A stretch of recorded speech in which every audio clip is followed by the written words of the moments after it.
Hola, soy Malena. Bienvenidos a mi canal. Hoy os voy a hablar del past perfect del verbo to be.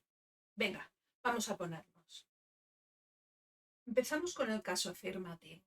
Lo primero que os tengo que decir que este verbo es bastante fácil porque está formado por pronombres personales. A continuación viene el verbo to have en pasado, que se forma con el had, y a continuación viene el participio del verbo que estamos conjugando, que si es un verbo irregular, iríamos a la tercera columna de estos verbos irregulares y en caso de que fuera otro tiempo, pues ya veríamos si es regular, pues añadiríamos ed.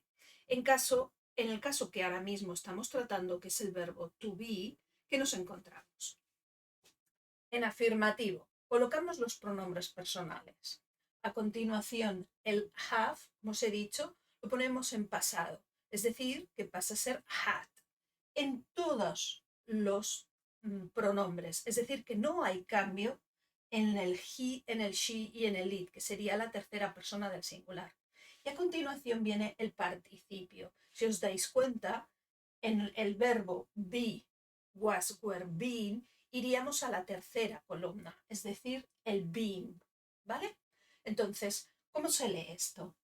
I had been, you had been, he had been, she had been, it had been, we had been, you had been, and they had been. ¿Vale? ¿Qué sucede? Que este verbo admite que se pueda contraer. Muy bien, pues vamos a ver cómo se hace. I'd been. ¿Cómo se hace esto? Si os dais cuenta, en todos los pronombres lo que se ha quitado, lo que ha desaparecido ha sido la primera parte del verbo, el ha en todos, ¿vale? Entonces es muy fácil porque solo ponemos el apóstrofe y la terminación de. I'd been, you'd been, he'd been, she'd been, it been, we'd been, you'd been, and they'd been. ¿Cómo se traduce al español? Como sabéis, el verbo to be, os he puesto que tiene dos significados en español, ser o estar. Entonces, como estamos haciendo el past perfect, sería había sido o había estado. Vale, pues entonces esto sería yo había sido o había estado, tú habías sido o habías estado, él había sido o había estado, ella había sido o había estado, eso había sido o había estado, nosotros habíamos sido o habíamos estado, vosotros habíais sido o habíais estado y ellos habían sido o habían estado. ¿Sí? Pues venga, vamos a ponernos con el negativo.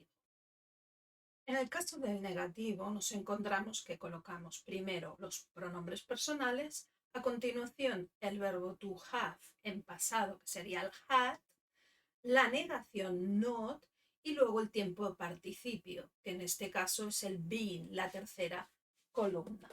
Por tanto, ¿cómo queda? I had not been, you had not been, he had not been, she had not been, it had not been, we had not been, you had not been, and they had not been. Como veis, no hay cambios en la tercera persona del singular, que sería el he, el she y el it. Es decir, que este tiempo es bastante fácil porque las mismas palabras se ponen en todos los pronombres. Entonces, vamos ahora a la parte contraída, que es más corta, que cómo se forma. Pronombres personales, a continuación el verbo hadn't, que ¿de dónde viene? Pues tenemos had y luego tenemos not. Entonces lo que hacemos es al had le añadimos la n, a continuación le colocamos el apóstrofe y luego la t. ¿Vale? Entonces, I hadn't been, you hadn't been, he hadn't been, she hadn't been, It hadn't been. We hadn't been. You hadn't been. And they hadn't been. ¿Cómo se traduciría al español? No había sido o no había estado.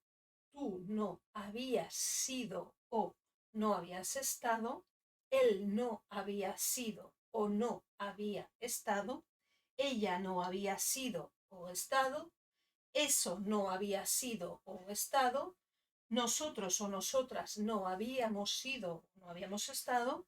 Vosotros o vosotras no habíais sido, o estado, y ellos o ellas no habían sido o no habían estado. ¿De acuerdo? Vamos a la última parte que nos queda el interrogativo. Lo primero que hacemos es colocamos el verbo to have en pasado, es decir, colocamos el had en primer lugar. A continuación le siguen los pronombres personales. Y luego tenemos el participio del verbo to be, que si os acordáis es la tercera columna, el being. Y finalizamos con la cuestión mark. ¿Vale? Vamos a ver. Had I been? Had you been? Had he been? Had she been? Had it been? Had we been? Had you been? Had they been? Si lo traducimos, pensamos que estamos en una pregunta. ¿Yo había sido o yo había estado? ¿Tú habías sido o tú habías estado? ¿Él había sido o había estado? ¿Ella había sido o había estado? ¿Eso había sido o había estado?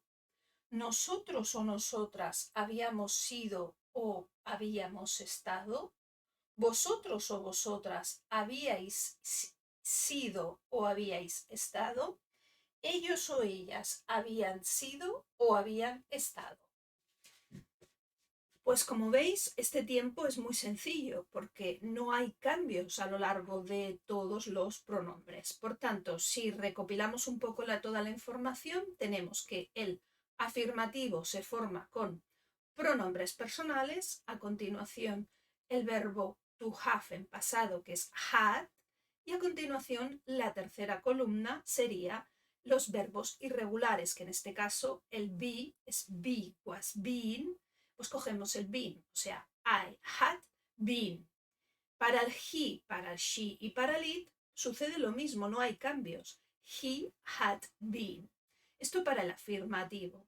¿Qué sucede en el negativo? Bueno, pues colocamos primero pronombres personales, luego el had, la negación not y luego el been. Por tanto, este had y not los juntamos y hacen hadn't. Sería I hadn't been. She hadn't been. ¿Vale? Vamos al interrogativo. Colocamos primero el verbo to be en pasado, el to have, en pasado, que sería had. Continuación, pronombres personales y luego el been y finalizamos con la cuestión mark. ¿Vale? Pues sería este ejemplo. Had I been? Had she been? ¿De acuerdo? Pues hasta aquí el vídeo de hoy. Espero que hayáis aprendido mucho y si queréis seguir mis vídeos os pido que os suscribáis, le deis al like y activéis la campanita. Nos vemos en el siguiente vídeo. Adiós.